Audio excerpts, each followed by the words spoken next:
I never thought my sister would slap me in front of the entire campus cafeteria.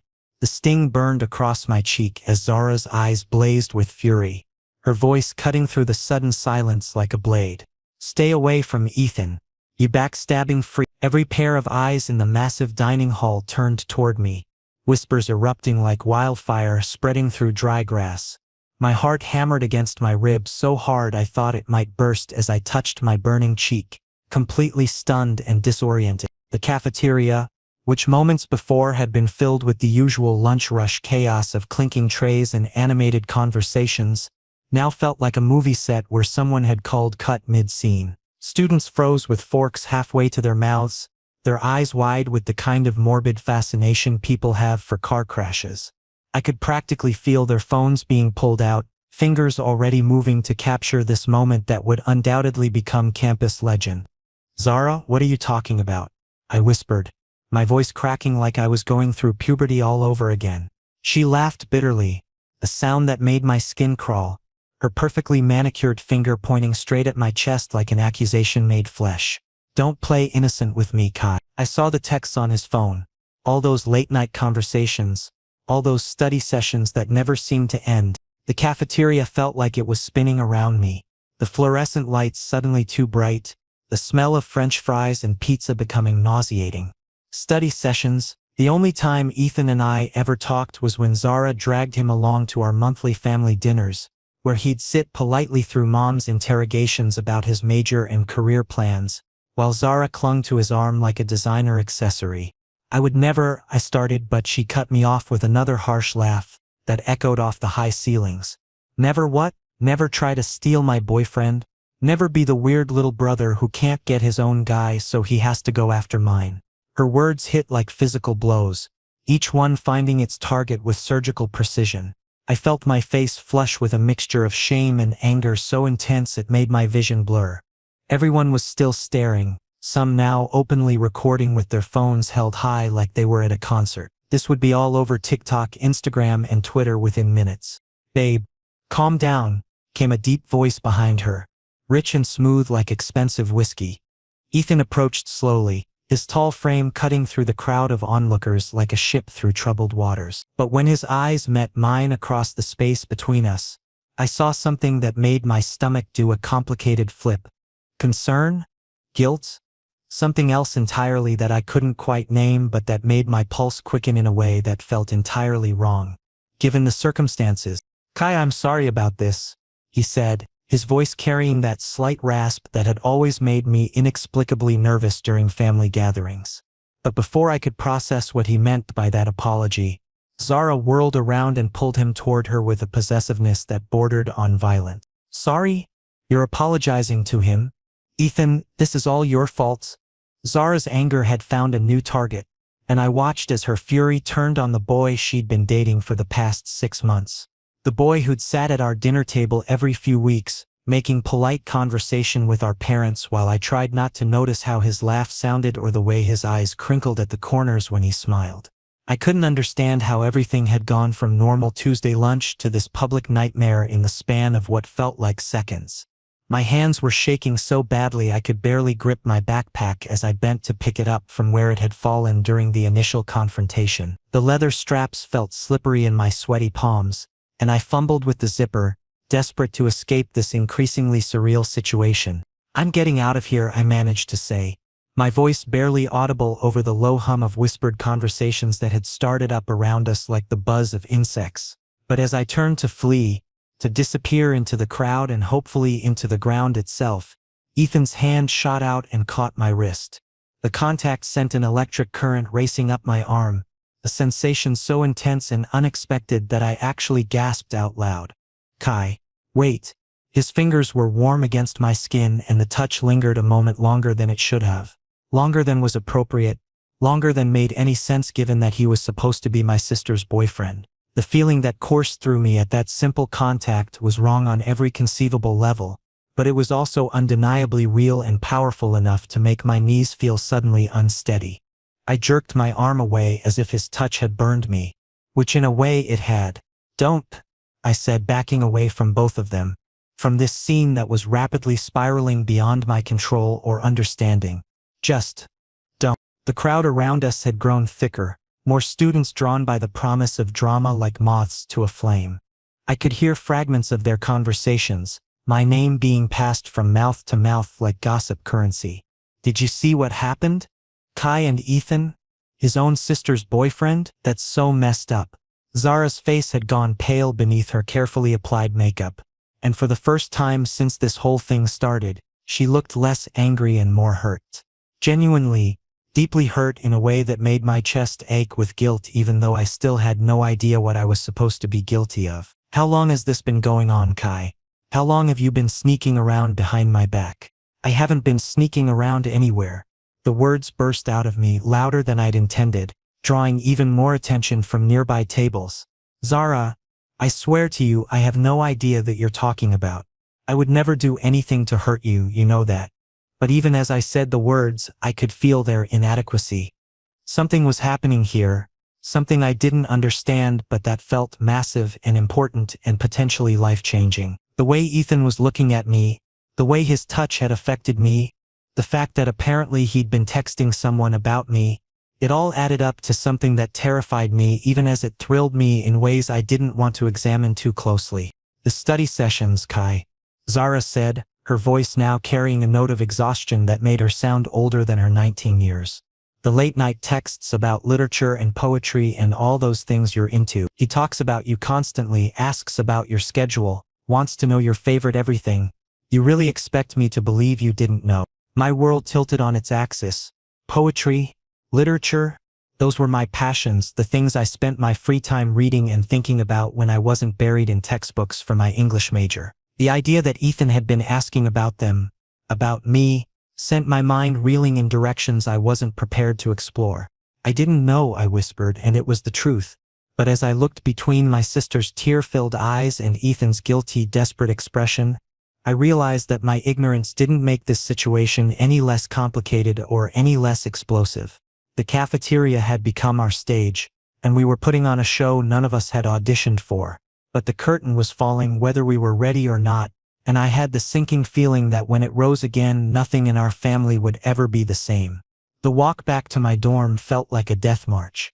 Every step echoed in my head as students I passed either stared openly or whispered not so subtly to their friends.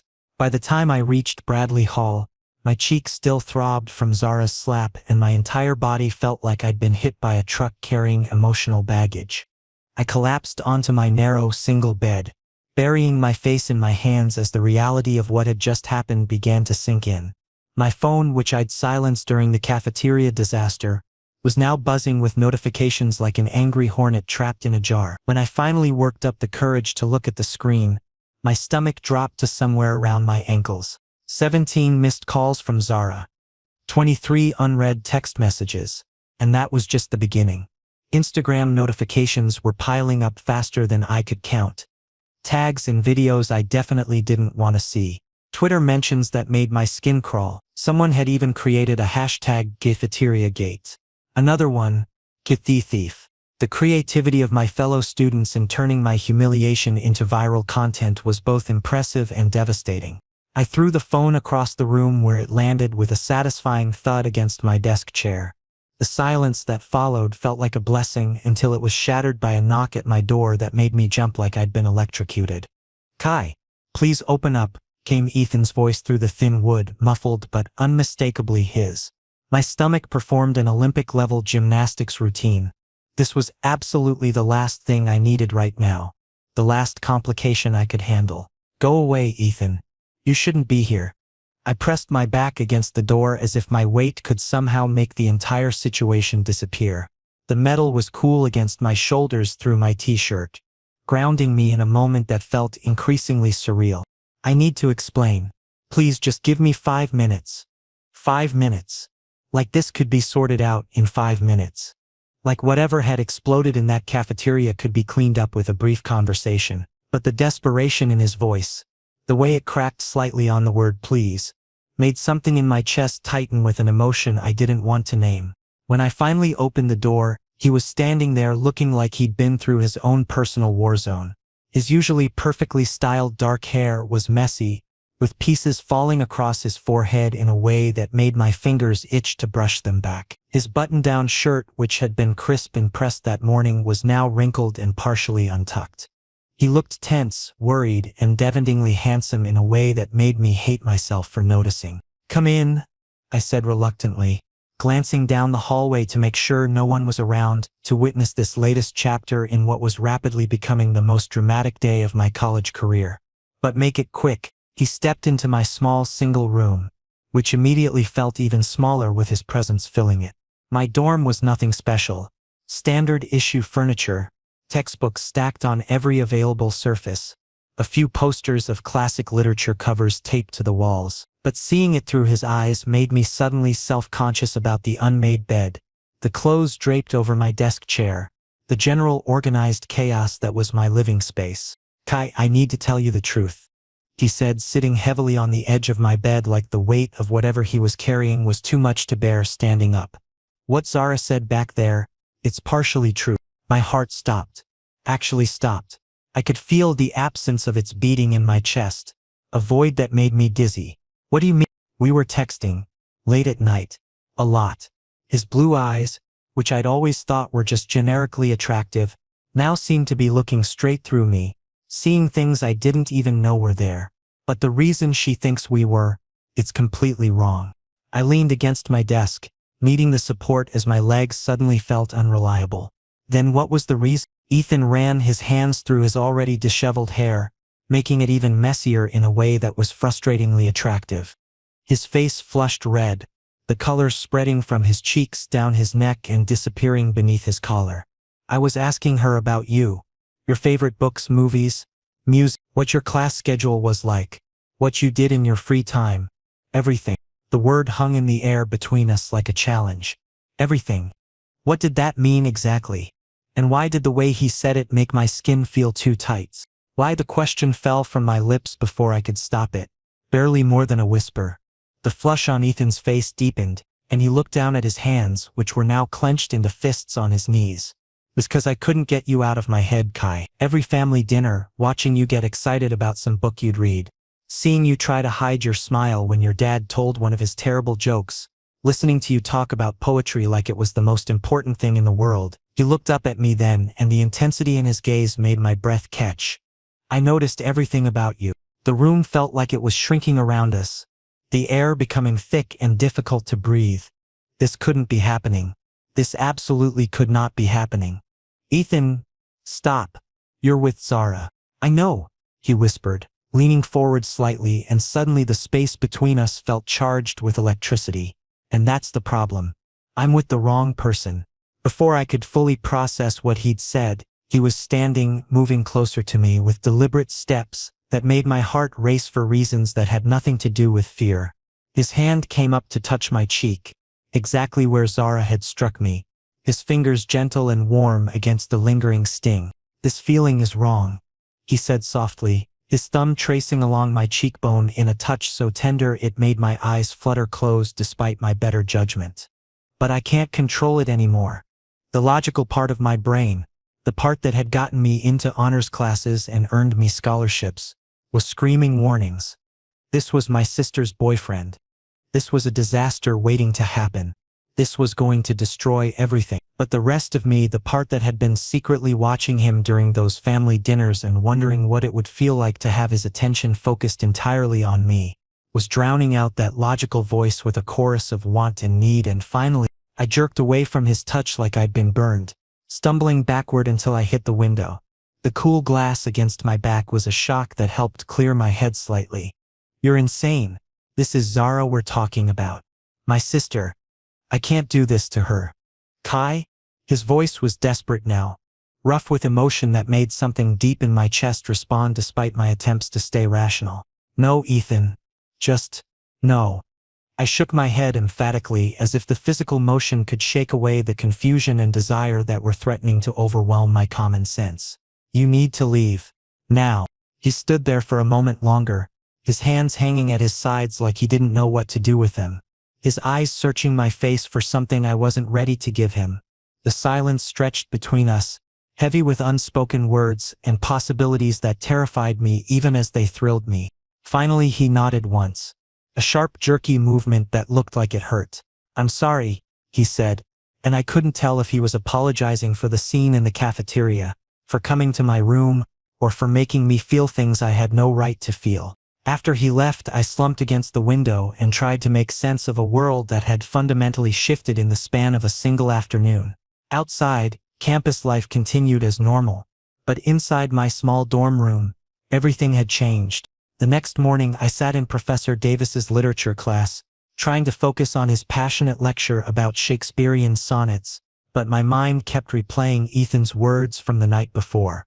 "I'm with the wrong person." The phrase had been echoing in my head for hours, interrupting my sleep and following me through my morning routine like an unwelcome soundtrack. Professor Davis was discussing the complexity of unrequited love in Shakespeare's work, his voice animated as he gestured toward the whiteboard covered in his spidery handwriting. "Notice how the poet struggles with desires that society deems inappropriate," he was saying, and I couldn't help but feel like the universe was mocking me with the relevance of the topic.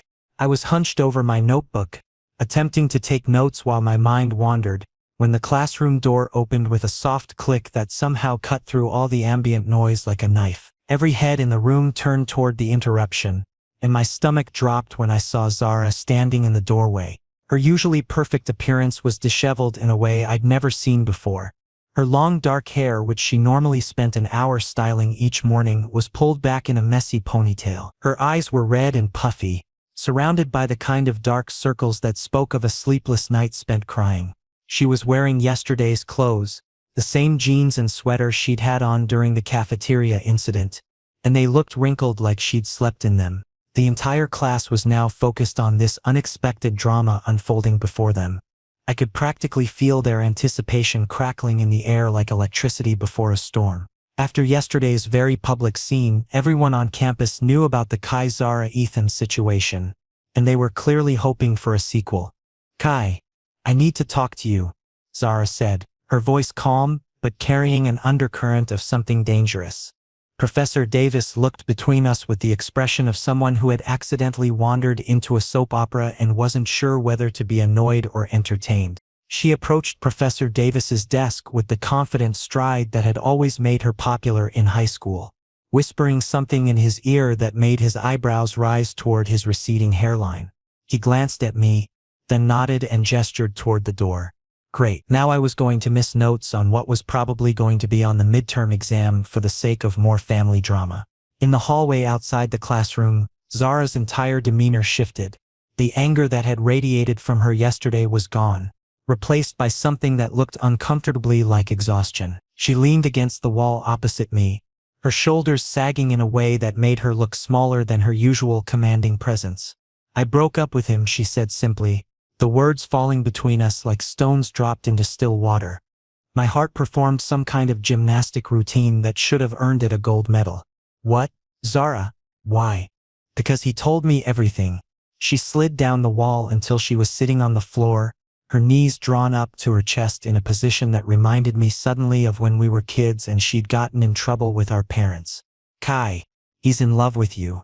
Real, actual, terrifying love. What I thought I felt for him, it was just comfort, familiarity, the security of having a boyfriend who looked good in pictures." The hallway, which was usually busy with students rushing between classes, felt strangely empty and quiet around us. Somewhere in the distance I could hear the muffled sounds of lectures continuing behind closed doors, but it felt like we were in our own private bubble of complicated family drama. "But what he feels for you," she continued, her voice getting softer with each word. "I've never seen anything like it. The way his whole face changes when he talks about you, how he knows things about your interests that I didn't even know after 6 months of dating him." Her eyes, when she looked up at me, were filled with tears that somehow made them look even greener than usual. "I'm not blind, Kai. I can recognize real feelings when I see them. Zara, I swear to you, I never tried to—" "I know." Her interruption was gentle, lacking any of the venom from yesterday's confrontation. "I know you didn't pursue him. That's not who you are. But Kai, I also know that you're not exactly unaffected by him either." The accuracy of her observation hit me like a physical blow. Had I been that obvious? Had my careful attempts to maintain appropriate boundaries during family gatherings failed so spectacularly that even Zara had noticed my attraction to her boyfriend? I don't want to confuse you, she continued, standing up and brushing imaginary dust off her jeans. But I also don't want to be the obstacle between two people who clearly have something real. Ethan is genuine, Kai. He really does care about you in a way that's intense. Maybe overwhelming, but definitely real. I was struggling to process this turn of events. Yesterday, Zara had been ready to murder me in front of half the campus. Today, she was essentially giving me permission to pursue her ex-boyfriend. The whiplash of emotion was making me dizzy. So you're okay with this? I asked cautiously, half expecting this to be some kind of elaborate trap. No, she said with a laugh that held no humor. I'm hurt. I'm embarrassed.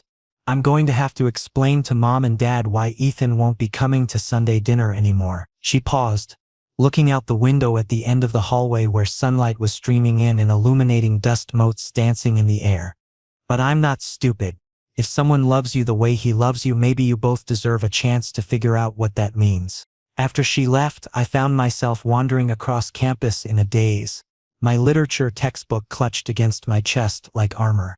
The quad was busy with the usual between-class rush, students hurrying to their next obligations with the kind of purposeful energy that I suddenly envied. My own purpose felt murky, complicated by emotions and possibilities I wasn't sure I was ready to handle.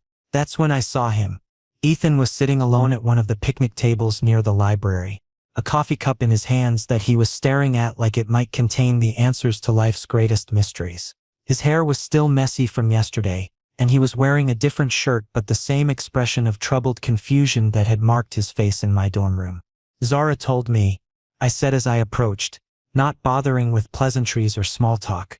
Direct seemed like the only way to handle this impossible situation. He looked up at me with eyes that were somehow both hopeful and terrified. I'm sorry, Kai. I never meant to create problems between you two. That was never my intention. Actually, I said, surprising myself with my boldness, maybe you solved a problem instead of creating one. His eyebrows rose in question. Ethan, if what you said last night is true, if this is really how you feel, it's completely true. The intensity in his voice made me believe him without question. Kai, I've been going crazy for months. Every day trying to find excuses to spend time around your family just so I could see you. Every conversation with Zara where I had to pretend to care about things that didn't matter to me while desperately wanting to know everything about the things that mattered to you. The campus around us continued its normal rhythm, but for me, everything felt suspended in this moment of possibility. Students walked past us deep in their own dramas and concerns, completely unaware that my entire world was being restructured with each word. Ethan spoke. Coffee? He asked, gesturing to the cup in his hands with a shy smile that made my heart do that flipping thing again. I mean actual coffee, together, if you... I hesitated for exactly 3 seconds, thinking about all the reasons this was complicated and potentially disastrous. Then I thought about the way he'd touched my cheek the night before, gentle and reverent like I was something precious, about the months of secret conversations with my sister, driven by his need to know me better, about the possibility that sometimes, the most complicated situations lead to the most beautiful outcomes. Coffee sounds perfect, I said, and watched his entire face transform with relief and joy. As we walked toward the campus coffee shop together, I couldn't shake the feeling that we were crossing some kind of invisible line, stepping into territory that was uncharted and potentially dangerous but also thrilling in ways I'd never experienced before. The campus coffee shop felt like neutral territory, but the awkward silence between Ethan and me was thick enough to cut with a knife. We'd claimed a corner booth away from the main flow of traffic, but I could still feel curious eyes on us from other tables. I stirred my latte obsessively, watching the foam swirl in patterns that were infinitely more interesting than dealing with the tension crackling between us. Ethan was nervously tapping his fingers against the worn wooden table, a rhythm that matched the anxious beating of my heart. Students passed by our booth in clusters, some shooting quick glances our way before whispering to their friends. The campus gossip mill was clearly still grinding away at our story, and being seen together like this would only add fuel to the fire. This is weird, isn't it? I finally said, breaking the silence that had stretched on for what felt like hours but was probably only minutes. Incredibly weird, Ethan agreed, but then his face broke into a smile that transformed his entire expression from nervous to genuinely amused. But is it good weird or bad weird? I considered the question seriously, taking a sip of my latte while I thought. The coffee was perfectly made, rich and smooth, but I barely tasted it. I'm still deciding, I admitted honestly. His laugh in response was genuine and warm, creating a flutter of sensation in my chest that I was beginning to recognize as distinctly Ethan-related. Kai, I want to confess something to you, he said, his voice shifting to something more serious, more intimate. He leaned forward slightly and I found myself mirroring the movement without conscious thought. The first time I met you, at that family dinner, you were in the kitchen cooking. You looked over at me and smiled, and in that moment, his blue eyes became intense, focused entirely on my face. I knew I was in trouble. My cheeks warmed at the memory.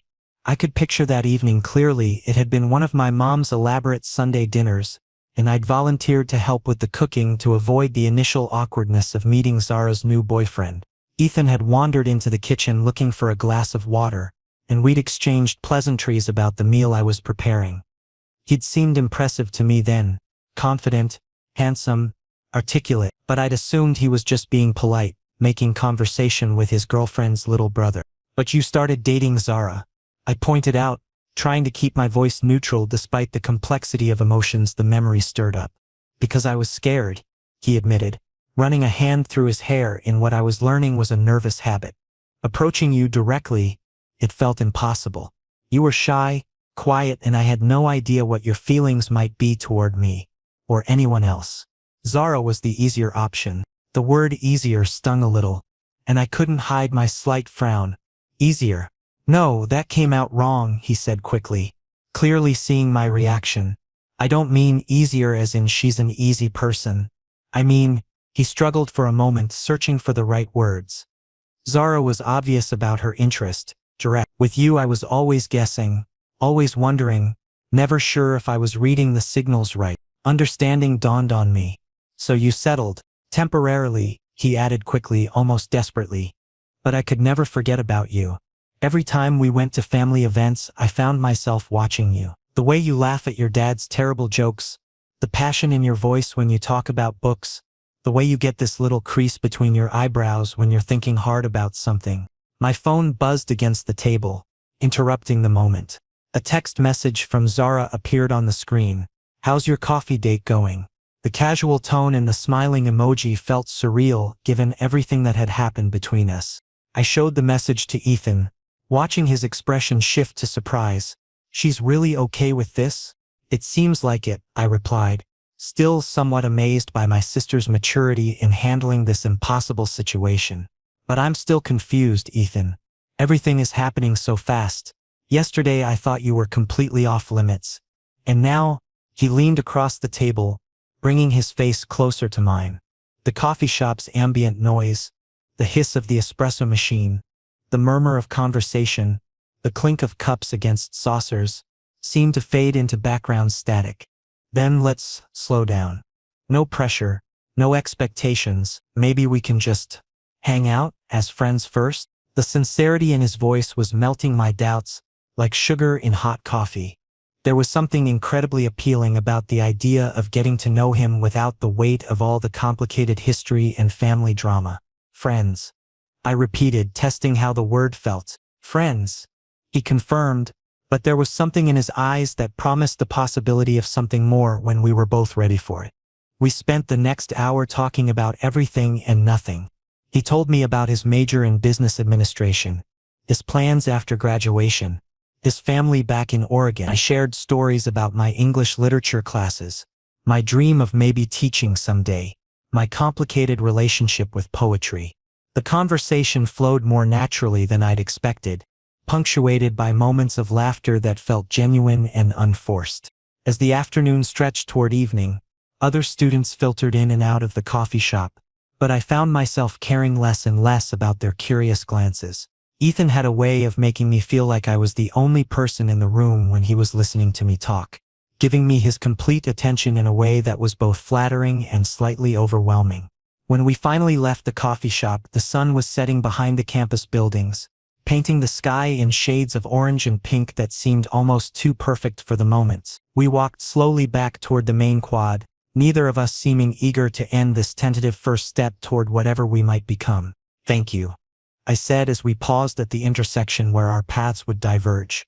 His toward the parking lot where his car waited, mine toward the dorms. "For what?" "For being patient. For understanding that this is all new territory for me." He smiled. And for the first time since this whole complicated situation began, I felt like maybe we could figure it out together. "We have all the time in the world, Kai. No rush." As I watched him walk away, I couldn't shake the feeling that everything was about to change in the best possible way. The next 2 weeks passed in a strange sort of limbo that felt both exciting and terrifying. Ethan and I were cautiously building something that resembled friendship, but everyone on campus seemed to be watching us with varying degrees of judgment and curiosity. The whispers followed me everywhere, some sympathetic, others decidedly less so. "Poor guy, his sister's boyfriend chose him instead." I overheard someone saying in the dining hall, "That's got to be awkward for family dinners." "I heard they were secretly hooking up the whole time," came another voice from behind me in the library stacks. Classic love triangle drama. The comments chipped away at my confidence daily, making me second-guess every interaction Ethan and I had. Were we moving too fast? Were we being disrespectful to Zara? Was I reading too much into casual touches and lingering glances?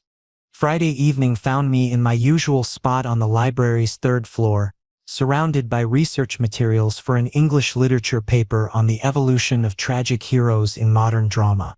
The irony of the topic wasn't lost on me, given the dramatic turn my own life had taken recently. I was deep in an analysis of character motivation when a familiar shadow fell across my textbooks. "Study break," Ethan announced, setting down a pizza box and 2 energy drinks on my cluttered table. The smell of pepperoni and melted cheese immediately made my stomach growl, reminding me that I'd been so absorbed in my research that I'd completely forgotten about dinner. "How did you know I'd be here?"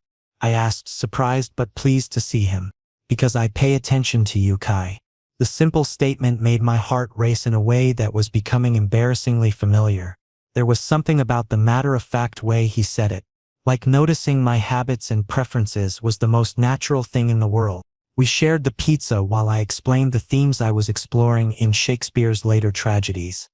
Unlike Zara, who had always seemed to tolerate my academic interests at best, Ethan was genuinely engaged. He asked thoughtful questions about character development and dramatic structure, challenging my interpretations in ways that made me think deeper about the material.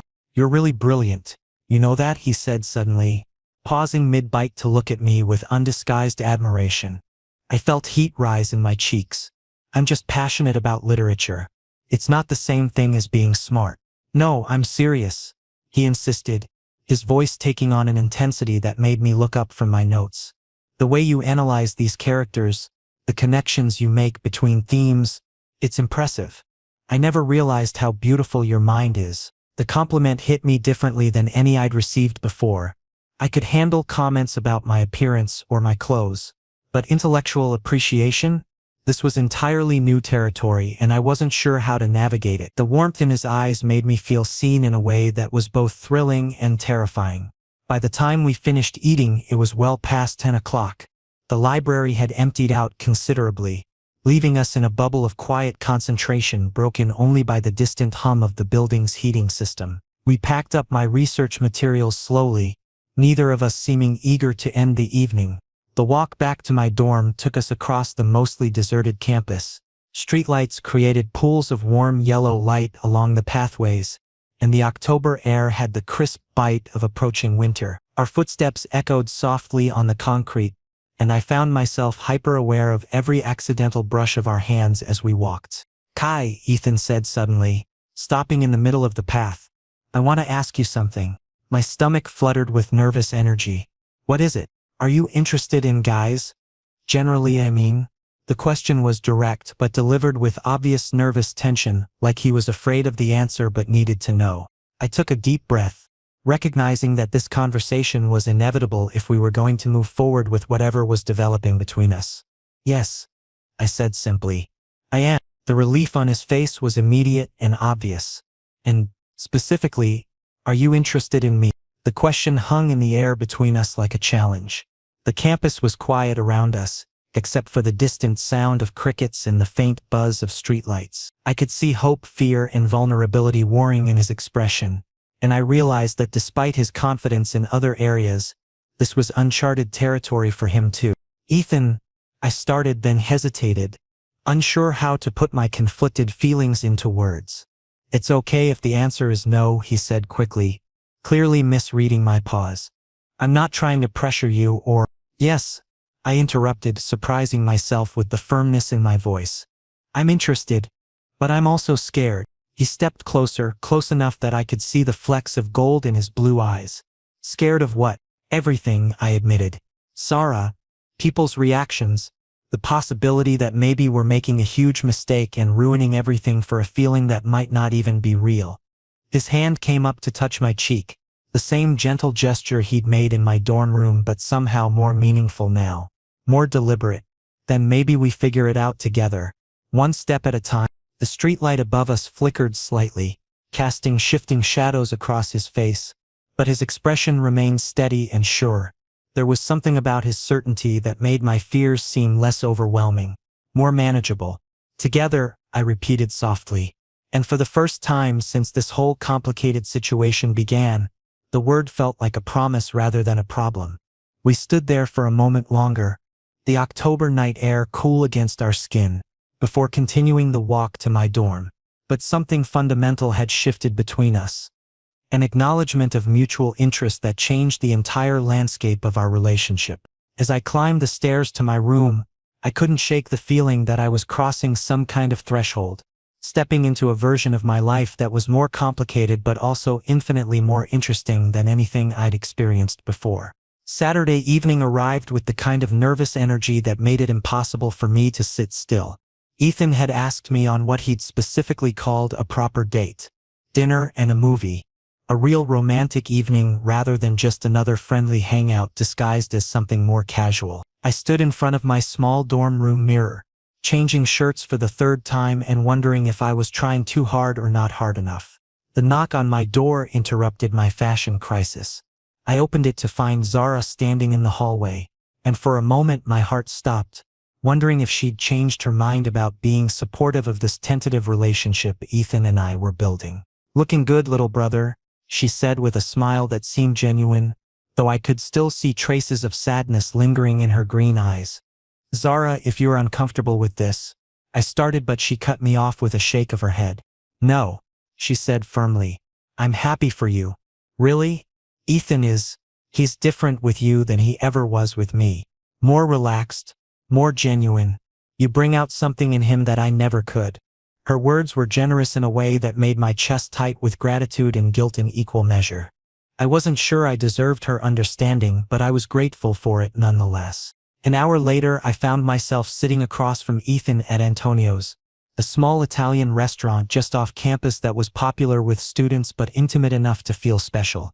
He looked devastating in his navy button-down shirt, clean-shaven with his hair styled perfectly. I'd settled on dark jeans and a sweater that Zara had once said brought out my eyes, and I couldn't help but feel self-conscious about whether I looked good enough to be sitting across from someone like him. "You seem nervous," he observed as we looked over our menus, his voice gentle and understanding. "Because I am," I admitted, grateful for his directness. "This is my first proper date, ever." His expression shifted to surprise, eyebrows rising slightly. "Really? But you're amazing. How has no one else figured that out?" "Amazing people can still be inexperienced," I said with a self-deprecating smile. "Some of us are just late bloomers, I guess." Dinner turned out to be surprisingly comfortable once I stopped overthinking every word that came out of my mouth. We shared stories from our childhoods, his growing up in a small Oregon town where everyone knew everyone, mine navigating the complexities of being the quiet younger sibling to Zara's social butterfly. We discovered a shared love of obscure comedy films and got into a playfully heated debate about whether modern adaptations of classic literature were respectful homages or cultural vandalism. What struck me most was how different Ethan seemed when it was just the two of us. With Zara, he'd always been charming but somehow restrained, like he was playing a role he'd been assigned rather than being himself. Tonight, he was funnier, more thoughtful, quicker to laugh at himself. It was like seeing him in high definition after months of glimpsing him through frosted glass. The movie theater was showing a romantic comedy that neither of us particularly wanted to see, but it provided the perfect excuse to sit close together in the darkened theater. About halfway through the film, Ethan's hand found mine, his fingers intertwining with mine in a gesture that was simple but sent electricity coursing through my entire body. The movie became irrelevant background noise as I focused on the warmth of his palm against mine, the way his thumb occasionally traced small circles on the back of my hand.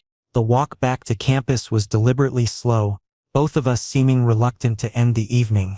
The late October air was crisp and clean, carrying the scent of fallen leaves and the promise of winter. Street lamps cast pools of warm light along the pathways, and the campus felt peaceful and romantic in a way I'd never noticed before. "Kai," Ethan said as we approached my dorm building, stopping suddenly and turning to face me. "I want to kiss you." My breath caught in my throat, and I glanced around at the open quad where anyone could see us. "Here? In public?" "Here," he confirmed, stepping closer until I could feel the warmth radiating from his body. "Because I don't want to hide anymore. People are already talking, already judging. Let's give them something real to talk about instead of just speculation." My heart was pounding so hard I was sure he could hear it, but there was something incredibly appealing about his determination to be open about his feelings. No more sneaking around, no more pretending this was just friendship, no more worrying about what everyone else thought. When he leaned in, the kiss started soft and tentative, like he was giving me the chance to pull away if I wanted to. But I didn't want to. Instead, I found myself responding, my hands gripping the front of his shirt and pulling him closer. The kiss deepened, becoming something more urgent and real than I'd ever experienced before. The world around us seemed to fade away. No campus, no curious students, no judgmental whispers. Just the two of us in this moment that felt like the culmination of weeks of building tension and careful circling around each other. When we finally broke apart, both of us breathing heavily, Ethan rested his forehead against mine, his eyes still closed like he was trying to memorize the moments. "Worth the wait," he whispered, his voice rough with emotion. "Definitely," I agreed, unable to stop smiling despite the way my heart was still racing. As I walked into my dorm building, leaving him standing under the streetlight with that soft smile still on his face, I felt something I hadn't experienced in weeks. Peace. Maybe complicated situations didn't always require complicated solutions. Maybe sometimes the best answer was the simplest one. Two people who cared about each other deciding to figure it out together, regardless of what anyone else thought. The gossip mill would undoubtedly be grinding away at our public display of affection by morning, but for the first time since this whole thing started, I found that I didn't particularly care. Some things were worth the complications they brought with them, and as I climbed the stairs to my room, I was beginning to understand that what Ethan and I had might just be one of them.